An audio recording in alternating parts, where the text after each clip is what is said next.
মই এই সকল মোল্লাক সকীয়াই দি কব বিচাৰিছো আপোনালোক অকনমান সংযত হওক জুবিন গাৰ্গৰ ন্যায় প্ৰাপ্তি নোহোৱালৈ আপুনি নামাজ পঢ়াটো বন্ধ কৰিব লাগিব আৰু কেইটামান মাহ পিছতে অসমত অনুষ্ঠিত হ'বলৈ গৈ আছে সাধাৰণ নিৰ্বাচন আৰু এই সাধাৰণ নিৰ্বাচনৰ প্ৰাক্ষণত অসমৰ যি ৰাজনৈতিক পৰিৱেশ সেই পৰিৱেশটো অকনমান গৰম হৈ উঠাটো পৰিলক্ষিত হৈছে চৰকাৰ চাপত আছে কাৰণ জুবিন গাৰ্গৰ ন্যায় বিচাৰি এতিয়া সৰ্বত্ৰতে প্ৰতিক্ৰিয়াৰ সৃষ্টি হৈছে তেনে সময়তে জুবিন গাৰ্গৰ যিটো মৃত্যু ৰহস্য তাক লৈ যি প্ৰতিবাদ বা ন্যায় বিচাৰি যি প্ৰতিবাদ হৈছে সেই প্ৰতিবাদৰ এটা অন্যতম অংশ হিচাপে জুবিন গাৰ্গৰ অনুৰাগী একাংশই দেৱালী সম্পৰ্কে দীপাৱলী উদযাপন সম্পৰ্কে কিছু কথা কৈছে যিটো কথা শাসক পক্ষই তাৰ প্ৰত্যুত্তৰত আকৌ ওলোটা ধৰণে কৈছে এই লৈ এটা বিতৰ্ক ইতিমধ্যে আৰম্ভ হৈছে এই সংক্ৰান্তত মই দুটামান কথা ক'ব বিচাৰিছো সেইটো হৈছে যে তেনে এটা বিতৰ্ক চলি থকাৰ মাজতে এগৰাকী দাঢ়ি টুপিৱালা মোল্লাই সনাতন অথবা হিন্দু সমাজৰ এটা অন্যতম উৎসৱ বিশেষকৈ পোহৰৰ উৎসৱ দীপাৱলী এইবেলি বৰ্জন কৰিবলৈ আহ্বান জনাইছে এইগৰাকী কাঠমোল্লাই যি আহ্বান জনাইছে সেই আহ্বানটোকেই বা তেওঁ কোৱা কথাটোক আমি নিন্দা কৰিছো আমি গৰিহণা দিছো মই এজন মুছলমান হিচাপে সেই মোল্লাগৰাকীয়ে যি আহ্বান জনাইছে সেই আহ্বানত অত্যন্ত দুখ পাইছো কাৰণটো হৈছে যে দীপাৱলী পোহৰৰ উৎসৱ তাত কিদৰে হিন্দু সমাজে উদযাপন কৰিব তাত ফটকা ফুটাব নুফুটাব এই গোটেই বিষয়টো হিন্দু সমাজৰ বা হিন্দু ধৰ্মাৱলম্বী লোকসকলৰ ব্যক্তিগত বিষয় সেই বিষয়টো আন ধৰ্মৰ মানুহে মূৰ সুমুৱাটোৰ কোনো যুক্তি নাই গতিকে এগৰাকী মোল্লাই অতি জুবিন গাৰ্গৰ ভক্ত দেখুৱাবলৈ গৈ বা জুবিন গাৰ্গৰ ন্যায় প্ৰাপ্তিৰ বিষয়টোত অত্যুৎসাহী হ'বলৈ গৈ তেওঁ যি বক্তব্য প্ৰদান কৰিছে এই বক্তব্য নিন্দনীয় এই বক্তব্য গৰিহণাৰ যোগ্য ইয়াৰ পূৰ্বতো আমি দেখিছো যে জুবিন গাৰ্গৰ ন্যায় প্ৰাপ্তিৰ কথাটো চলি থকাৰ মাজতে আন এগৰাকী মোল্লাই গৰিমা গাৰ্গক কৰবাৰ পৰা নিৰ্বাচন খেলিবলৈ আহ্বান জনাইছে তাক লৈ বিতৰ্ক হৈছে অসমৰ মুখ্যমন্ত্ৰীয়ে সেই ভিডিঅ' দেখুৱাই তেওঁৰ প্ৰতিক্ৰিয়া প্ৰকাশ কৰিছে আমি সেইগৰাকী মোল্লাৰ সেই বক্তব্যকো আমি গৰিহণা দিছো আজি অসমৰ ৰাজনীতিটো কোন দিশলৈ গতি কৰিছে এই কথাটো এই সকল কাঠমোল্লা সদৃশ ধৰ্মান্ধ ব্যক্তিয়ে হয়তো বুজি উঠা নাই মই এই সকল মোল্লাক সকীয়াই দি কব বিচাৰিছো আপোনালোক অকনমান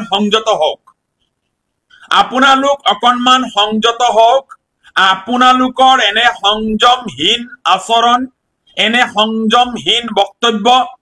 এনে আবতৰীয়া বক্তব্যই অসমৰ মুছলমান সকলক লজ্জানত কৰিছে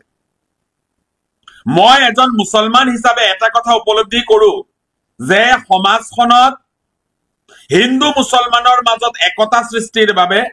প্ৰতিজনে কাম কৰিব লাগিব কিন্তু তাৰ অৰ্থ এই নহয় যে কোনোবা আন ধৰ্মৰ মানুহে তেওঁৰ ধৰ্মৰ গণ্ডিৰ বাহিৰৰ ধৰ্মৰ মানুহক তেওঁ ধৰ্মৰ ৰীতি-নীতি সম্পৰ্কে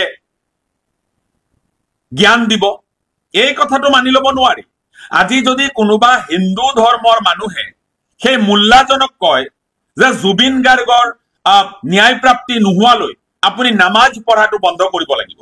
তেওঁ কৰিব পাৰিব মই সেই মোল্লাজনক প্ৰশ্ন কৰিছো আজি যদি কোনোবা জুবিন অনুৰাগীয়ে সেই মোল্লাজনক কয় যে জুবিন গাৰ্গৰ ন্যায় প্ৰাপ্তি সম্পূৰ্ণ নোহোৱালৈ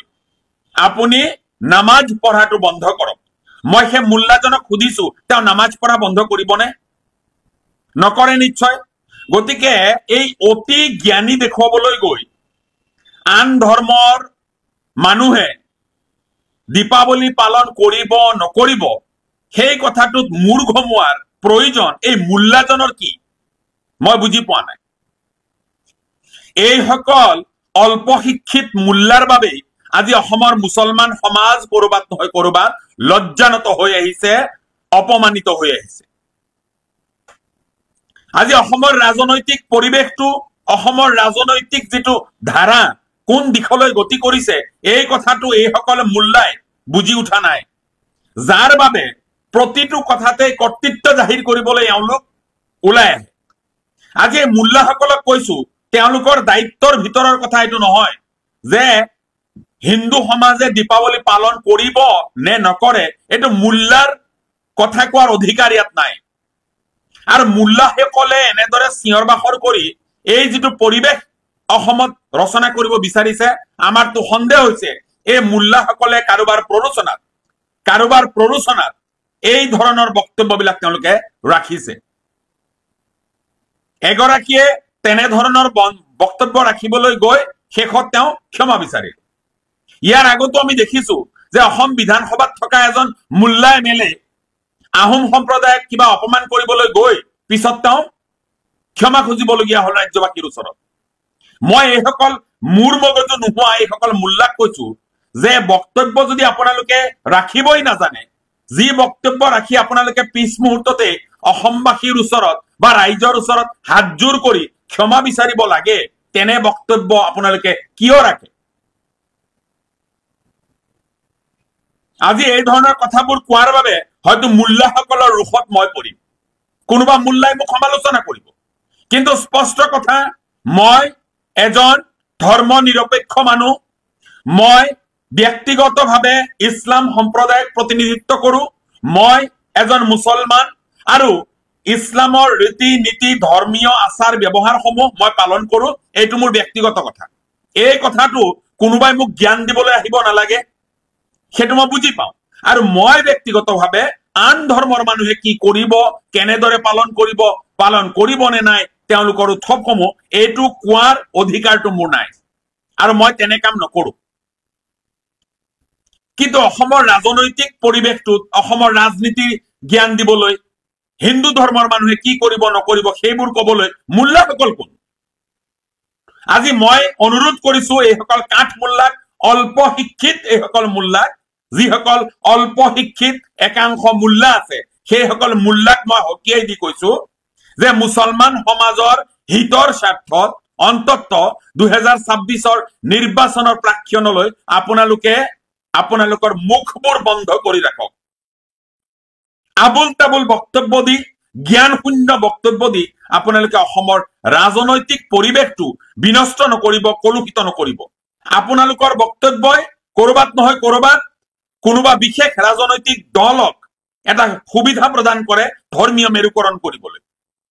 ধৰ্মীয় মেৰুকৰণৰ ৰাজনীতি আপোনালোকৰ নিচিনা এই কাঠমোল্লাসকলৰ মন্তব্যৰ পৰাই আৰম্ভ হয়।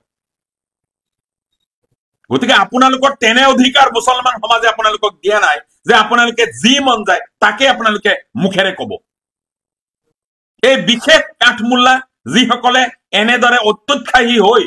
এই জ্ঞান শূন্য মন্তব্য আৰু বক্তব্য প্ৰদান কৰে, এইসকল যি সমাজত বাস কৰে এই সমাজে এইসকল মোল্লাক এঘৰীয়া কৰিব লাগে।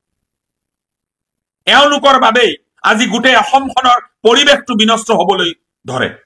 এওঁলোকৰ মন্তব্যৰ বাবেই বিৰোধী কিছুমান শিবিৰ যিবিলাক আছে, মুছলমান বিদ্বেষ বিয়পাবলৈ যিসকলে সততে চেষ্টা কৰি থাকে, তেওঁলোকে এই কথা বতৰাবিলাকৰ গইনা লৈ তেওঁলোকে মুছলমান বিদ্বেষ বিয়পাব পাৰে, তেওঁলোকে ধৰ্মীয় মেৰুকৰণৰ ৰাজনীতি অসমত আৰম্ভ কৰিব পাৰে। গতিকে সমূহ অসমবাসীৰ স্বাৰ্থত, অসমৰ এটা বৃহত্তৰ অসম গঢ়াৰ স্বাৰ্থত, জাতি ধৰ্ম বৰ্ণ নিৰ্বিশেষে বৰ অসমৰ ভেটিটো পুনৰ প্ৰতিষ্ঠা কৰাৰ স্বাৰ্থত মই মোল্লাসকলক কৈছো, সকীয়াই দি কৈছো যে আপোনালোকৰ এনে ধৰণৰ এই অকৰ্তৃত্বশীল মন্তব্য আৰু বক্তব্যবোৰ আপোনালোকে বন্ধ কৰক। আপোনালোকে ধৰ্মীয় সভাত গৈ কি চিঞৰ বাখৰ হুলস্থুল কৰে তাক লৈ কোনো কবলৈ যোৱা নাই। কোনো হিন্দুৱে তাত বাধা দিবলৈ অহা নাই আপোনালোকে আপোনালোকৰ গণ্ডিৰ ভিতৰত থাকি কথা কওক ধৰ্মীয় শিক্ষা গ্ৰহণ কৰিছে তাৰ অৰ্থ এ নহয় যে ৰাজনীতিৰ বিৰাট জ্ঞান আপোনালোকৰ হৈ গৈছে ধৰ্মীয় শিক্ষা গ্ৰহণ কৰিছে মানে এনে নহয় যে আপুনি হিন্দু সমাজৰ হিন্দু ধৰ্মৰ গোটেই জ্ঞান প্ৰাপ্তি কৰিছে খ্ৰীষ্টান সমাজৰ জ্ঞান প্ৰাপ্তি কৰিছে গতিকে নিজৰ ধৰ্মৰ কি আছে কি নাই সেই সম্পৰ্কে জ্ঞান আপুনি দিয়ক তাত কোনো কবলৈ যোৱা নাই কিন্তু যিকোনো কথাৰ গইনা লৈ নিজকে জ্ঞানী জাহিৰ কৰিবলৈ আপোনালোকে যিটো কৰে এই কথা কোনো কাৰণত গ্ৰহণযোগ্য হ'ব নোৱাৰে সংযত হওক আৰু নিজৰ সংযম ৰক্ষা কৰি নিজৰ যেটো জ্ঞান সেই জ্ঞান দিবলৈ চেষ্টা কৰিব কেৱল নিজৰ সমাজক